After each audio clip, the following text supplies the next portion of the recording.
வணக்கம். தொடர்ந்து திராவிட முன்னேற்ற கழகம் மறு ஆய்வு செய்ய வேண்டிய என் சிற்றறிவுக்குப்பட்ட விஷயங்களை நான் கடந்த காலத்தில் என்னுடைய அனுபவங்களை தொடர்ந்து பகிர்ந்து வருகிறேன். திமுக கழகத்தில் அனைத்து அணிகளும் கட்டமைப்பு செய்ய வேண்டும் என்று சொன்னேன். இலக்கிய அணி, படித்த புலவர்கள், படித்த கவிஞர்கள், படித்தவர்கள் இலக்கிய அணிக்கு வரணும். வகுத்தறிவு அணி வச்சிருக்கோம். வகுத்தறிவு அணின்னு வச்சுட்டு கோயில் கூடாது என்பதல்ல, கோயில் கொடியூரில் கூடாரமாகி விடக்கூடாது. கடவுள் பக்தியை நம்ம தப்பு சொல்லலை. ஆனால் பகுத்தறிவு அணின்னு வச்சுட்டு 7 கயிறு, மஞ்சள் கயிறு, பச்சை கயிறு, சிவப்பு கயிறு கட்டிட்டு பட்டை அடித்து அக்னி குண்டத்தில் மிதிச்சுக்கிட்டு இருக்காங்க. திமுக கரை வேட்டியை கட்டி இல்லைன்னு சொல்லுங்க. இவருக்கு அவருக்கு நீங்கள் கட்சியில் ஒரு பதவி கொடுங்க, அவருக்கு இலக்கியணியில் கூட போட்டு விடுங்க. இல்லை ஒரு கடை வச்சிருந்தாராங்க, சிறு வியாபாரியா இருந்தா வர்த்தக அணியில போடுங்க, இல்லை திமுக துணை செயலாளர் போடுங்க. பக்தி பலம் இதுல தீ மிதிச்சுக்கிட்டு இருக்காரு. நீங்க அப்படியால கொண்டு வந்து பகுத்தறிவு வச்சிருக்கீங்க.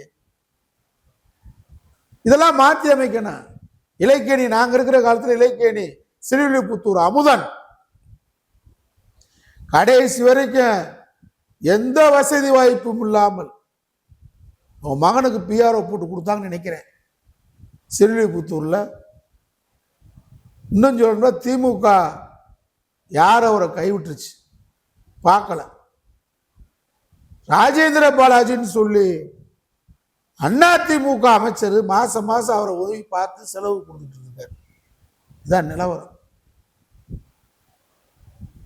அது மாதிரி நீங்க இன்னைக்கு நிலவரம் திமுகவை பொறுத்தவரை வேர்களை மறக்கிறான். கையில் தினகரன் ஒருத்தர் இருந்தார், தஞ்சை கூத்தரசன் ஒருத்தர் இருந்தார். இப்ப இலக்கியணி யாரும் இருக்கிறாங்க. இலக்கியணியும் தனியா பேரணியில மாநாட்டில், மாநில மாநாடுகளில், மாவட்ட திமுக மாநாடுகளில் இலக்கியணி தனியா வருவாங்க. சால்வை போட்டு ஜிப்பா போட்டு அந்த அணியே இப்ப இல்லாம போச்சு. அந்த அணியை கட்டமைக்கணும். அது மாதிரி தொழிலாளர் அணி, குப்புசாமி, மாவே நாராயணசாமி அவங்க காலத்தில் தொழிலாளர் அணி இருந்தது. ஏன் நம்ம மதுரையில் தொழிற்சங்க பெருமாள் எஸ் பெருமாள் இருந்தார். மீனாட்சி மில்ல தொர்ராஜின்னு ஒருத்தர் இருந்தார். தொழிலாளர் வர்க்கம் திரண்டு வரும். இப்ப போக்குவரத்து தொழிலாளர்கள் மட்டும்தான் நம்ம தொழிற்சங்கம் இருக்கு. அவங்களும் இப்ப எல்லா பேரும் ஓடுறான், தாவேக்காக்கு ஓடுறான். அதிமுக போக்குவரத்து தொழிற்சங்கத்துக்காரன், திமுக இருக்கக்கூடிய போக்குவரத்து தொழிற்சங்கம் கேட்டு அந்த ஓட்டி கிடைக்கும், லீவு கிடைக்கும். தொழிற்சங்க நிர்வாகியா இருந்தா வேலை பார்க்காம சம்பளம் வாங்கலாம், அதுக்காக ஓடுறாங்க. தொழிற்சங்க அமைப்பு கட்டமைப்பு நம்ம தமிழ்நாட்டில் கம்யூனிஸ்டுக்கு சமமாக இருந்தோம். எல்லா தொழிற்சாலை அமைப்பு வச்சிருந்தோம். பஞ்சாலை தொழிலாளர்கள், சிறு தொழிலாளர்கள். இன்னைக்கு அது இல்லை, தொழிற்சங்க அமைப்பு இல்லை. அது மாதிரி கட்சியை ஒரு கட்டமைப்பிச்சு கொண்டு போகணும். தொழிற்சங்க வேற இல்லை, திமுக வேற இல்லை அப்படின்னு இருக்கும். இப்போ நாங்களாம் இளைஞரணியா இருக்கும்போது மதுரை பாண்டியன் போக்குவரத்து கழகம் பெரியசாமி ஒருத்தர் இருந்தார், சாமிநாதன் ஒருத்தர் இருந்தார். கட்சியோட தொடர்பு இருக்கும், தொர்ராஜோட தொடர்பு இருக்கும், குப்புசாமியோட தொடர்பு இருக்கும். கட்சியை நடத்துவாங்க. இன்னைக்கு அது மாதிரி இல்லை. தலைவர்களும் தொண்டர்களோட தொடர்பு இல்லை. நீங்க மதுரைக்கு வந்தா, கலைஞர் வந்தா, பல் டாக்டர் பாண்டின்னு ஒருத்தர் இருப்பார். ஆள் நல்லா வளர்ந்தவர். பல் டாக்டர் பாண்டி பல் டாக்டர் வச்சிருந்தாரு. அவங்க பையன் இளங்கோ இருந்தாரு. ஜென்சி தேர்வுகளை அவங்க வீட்டில் போய் தேடணும். அவர்லாம் தலைவர் எப்போ வந்தாலும் அப்பெல்லாம் இந்த காப்பி தலைவருக்கு மேடைக்கு வந்தா காப்பி கொண்டு வருவார். அவ்வளோ அழகா பாண்டியன் ஹோட்டலில் வாங்கிட்டு ஃப்ளாஸ்கில் அப்படி ஒரு ஃப்ளாஸ்க் வச்சிருப்பார். தலைவர் வந்துட்டா கொடை, பெரிய பேட்டரி. தலைவர் நிகழ்ச்சி மதுரைக்கு வந்துட்டா இது இன்னைக்கு சாதாரண. நாங்கள் அன்னைக்கு பார்க்கும்போது அவர் தயாரிப்போடு இருப்பார். கட்சிக்காரங்களுக்கு போனால் பல்லு வைத்தியம் பார்த்து கொடுப்பாரு. இன்னைக்கு யாராவது சொல்லுங்க, மதுரையில் ஜென்சியை தேர்வுங்களே, அந்த ஜென்சி என்னான்னு பார்க்கணும். நான் பார்க்கும்போது கட்சிக்கு பல் டாக்டர் பாண்டி இருப்பார். அவர் திடீர்னு ஒரு 2-3 நிகழ்ச்சி தலைவர் நிகழ்ச்சிக்கு வரவே இல்லை. தலைவர் பார்க்குறாரு, எங்க டாக்டர் பாண்டி ஆளக்கானா கேட்கிறாரு. அதான் தலைவர், அதான் கலைஞர், அதான் திமுக நின்றது. அவருக்கு உடல்நலம்லாம் வீட்டில் இருக்காருன்னு அந்த சந்து எங்க அந்த நம்ம திண்டுக்கல் ரோட்டுக்கு முன்னாடி ஒரு சந்துக்குள்ள வீடு, தலைவர் காரு அந்த சந்துக்குள்ள போய் அவரை போய் பார்த்தார். தலைவருடைய அந்த தொடர்பு, ஒவ்வொரு தொண்டனுக்கான தொடர்பு இதெல்லாம் நாங்க சின்னவிருந்து பார்க்கிறோம். கலைஞர் நம்மை பாதுகாப்பார், திமுக தலைமை நம்மை பாதுகாக்குன்ற நம்பிக்கையை ஒவ்வொரு தொண்டனுக்கும், கடைசி தொண்டனுக்கும் கலைஞர் உருவாக்கினார், அண்ணா உருவாக்கினார். தளபதி ஸ்டாலினுக்கு அந்த எண்ணம் இருக்கு. அந்த எண்ணத்தை நடைமுறைப்படுத்த விடாமல் தடுக்கின்ற சக்தி எது? இதான் என்னுடைய கேள்வி. அது மாதிரி சீனியர் பெண்ணுங்க, இன்றைக்கு நேற்றைக்கு உட்காந்துருக்கேன் இந்த தெருவு, நான் இருக்கிற தெருவு பக்கம் பாத்திமா நகர், பெத்தானிபுரம், இந்த அளவுக்கு வளர்ச்சி கிடையாது. அப்ப ஆசை தம்பின்னு ஒரு தெரு, அங்க ரேடியோவில் கேட்குறேன், ஆசை தம்பி தெருவில் விழா நடக்கிறதுன்றாங்க. அந்த ஆசை தம்பிங்கிற தெருவை முத உருவாக்குனது சீனியர். எப்படி பாருங்க கட்சிக்காரன், கலைஞரை கொண்டு வந்தா வீடு திறப்ப முடியாது. அந்த காலத்துல இதை திறக்கிறதுக்காகவே கலைஞர் வந்தார். பெரிய கோலாகலமான விழா. அந்த வீடு மட்டும்தான் ஆசை தம்பி. இன்னைக்கு 1000 வீடுக்கு மேல இருந்துச்சு, அவர் வீடு மட்டும் தான் இருந்துச்சு ஆசை தம்பி தெரு. இப்படி உருவாக்கியவர் தலைவர் கலைஞர். தொண்டரோட தொடர்பா வச்சிருப்பார். ஒரே ஒரு முறை சுப்புலட்சுமி ஜெகதீசன் அவர்கள் மதுரை சிறையில புடா கைதியா இருந்தாங்க. கணவர் மனைவி 2 பேருமே தினசரி அவங்கள பார்க்கிற வேலை தான் புடா சட்டத்துல, தடா சட்டம் நினைக்கிறேன். ஈரோட்ல இருந்து மதுரை சிறையில் இருந்தாங்க. சிறைக்கு பக்கத்தில் நம்ம வீடு. தினசரி அவங்கள போய் பார்க்கணும். பொன்முத்ரான் மாவட்ட செயலர் இன்ஸ்ட்ரக்ஷன், மோகன்குமார் வழக்கறிஞர் தினசரி வருவார். அவங்க வீட்டுக்காரர் ஜெகதீசனுக்கு உடல்நலம் சரியில்லாமல் போயிடும். அவரை நாங்கள் மருத்துவமனையில் போய் சேர்ப்போம். வீட்டிலேருந்து சில உணவுகள் கொண்டு போய் கொடுப்போம். என் கூட KR சுப்பிரமணி இன்னைக்கு இருக்கார், அப்துல் கலாம் கூட இருந்தவர், அவரு தினசரி வீட்டில் போய் அவரை போய் பார்த்து வர சொல்லுவேன், நான் பார்ப்போம். இப்படிலாம் அவரு தொண்டரோட உணர்வா இருந்தா. பார்க்கறதுக்காக தலைவர் வந்து சிறையில அவங்கள பார்க்கறதுக்காக வர்றாரு மதுரை மத்திய சிறைக்கு. அங்க சிறைக்குள்ள ஜெயபெருமாள் தண்டனை கைதியாக இருக்கிறார். அவர் எந்த வழக்கு? தபால் நிலைய வெடிகுண்டு வழக்கு, அழகப்பன் நகர் ரயில் நிலைய வழக்குல, இந்திய போராட்டத்துல எங்க மேல தேசிய பாதுகாப்பு சட்டம் போட்டாங்க, நாங்க விடுதலை ஆயிட்டோம். ஆனா அவர் மேல தண்டனை ஆயிடுச்சு, அவர் சிறைக்குள்ள இருக்காரு.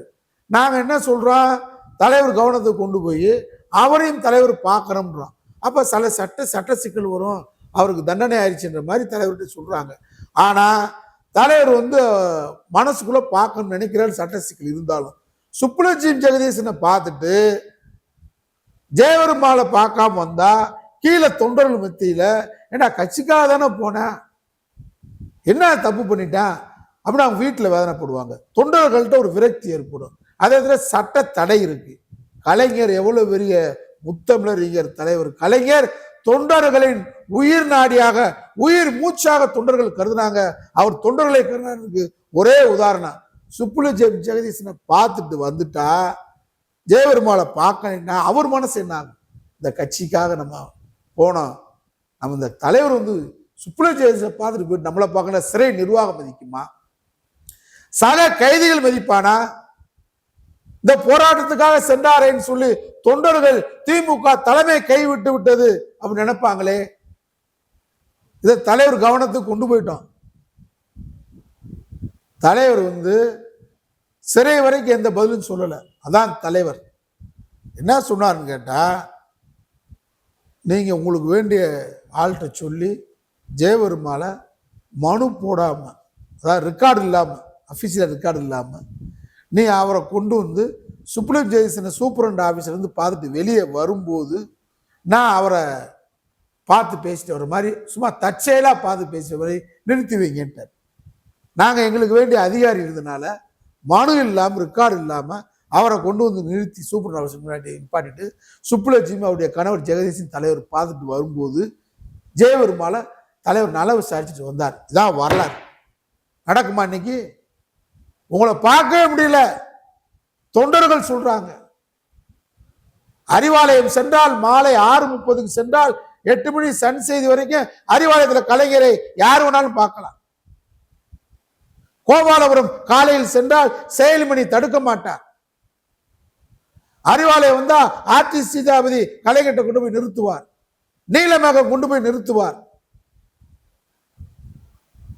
மதியம் சாப்பாட்டுக்கு மேலே சிஐடி காலனி போயிட்டா, கனிமொழி வீட்டுக்கு போயிட்டா உடனே பார்க்கலாம். எதிர்கட்சியா இருந்தா முரசொலி அலுவலகத்துக்கு வருவாரு.